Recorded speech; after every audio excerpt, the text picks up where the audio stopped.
Lime says a short with a bunch of shaders.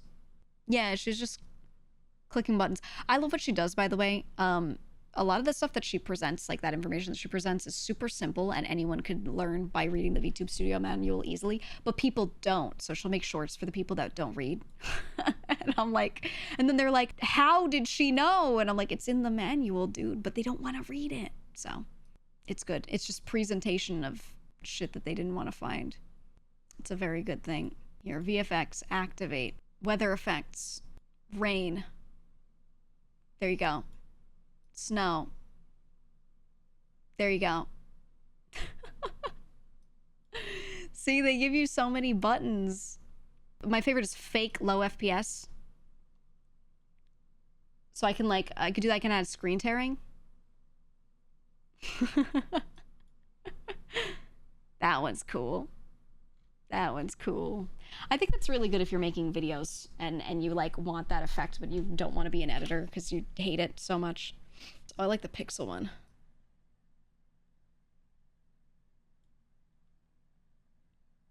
I always wanted to do this, but you know, you see how it puts me in like a reddish palette? You can actually change the color of the palette entirely. They give you like 8 colors from dark to light.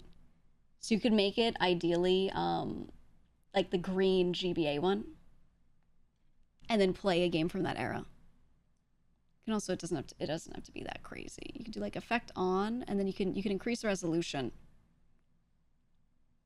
So if I do this, you see it's like, it's still technically pixelated, but it's super high res, and then I can go all the way down to like nothing. Which is pretty neat.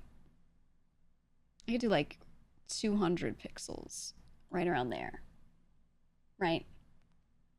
So if you're like someone who likes playing retro, you know, there's a lot you could do with it. Oh yeah, TV static.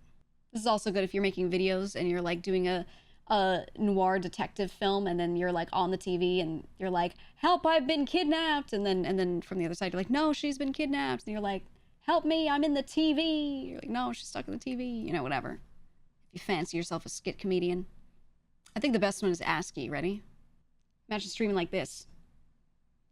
I think someone should make a model and only stream like this, and this should be their whole brand. Literally just this. I should have done that, dog. You can also make it smaller or bigger. Look at that. I feel like this is like a boss you'd see in FNAF. Right? Like you would see this shit in FNAF. Ooh, foggy window. The foggy window. And then you can do a whole bit.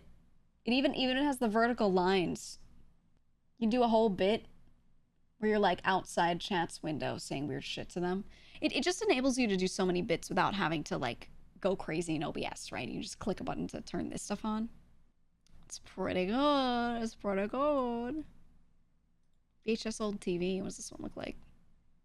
Oh shit. Oh shit. Actually, that's really cool because it throws in your background color. So you could like do a bit where you slap a button, you go, now from the whatever news, the something something, and then turn it off. Cinematic letterbox.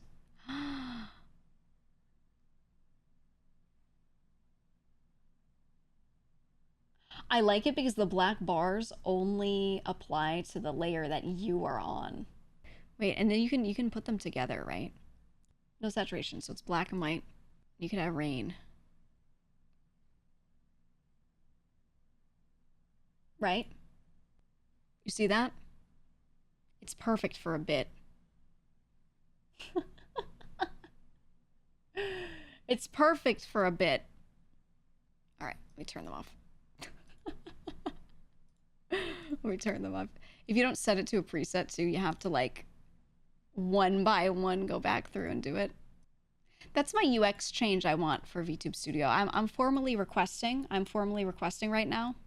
Requesting a UX change. I want to be able to set a thing up and then have a button in that menu to save those things together. Okay? Save all of those as a preset and then be able to use it later. Because instead you have to set them up, back out of the menu, go to create a new preset, and then be like, capture all current active effects to make a preset. Okay. And it's like a billion steps when they could just make a button, like a little plus button on the side while you do that. You press plus and it's like save current effects and you go, yeah, yes. And if they added that, way more VTubers would use those things. Genuinely. But a lot of them don't, because they have to set the effects up and then back out and set up a thing. And then you have to go turn them all off again and then like make a preset to have everything, those specific things off again. Unless you are like me and you already set up one that turns everything off no matter what's on. Now I want a robo hand, okay? And I want to put on my tracking glove and I want to send that data to the robo hand and I slap people, you know, or whatever. Probably wouldn't actually hurt anyone, but you know, I want that.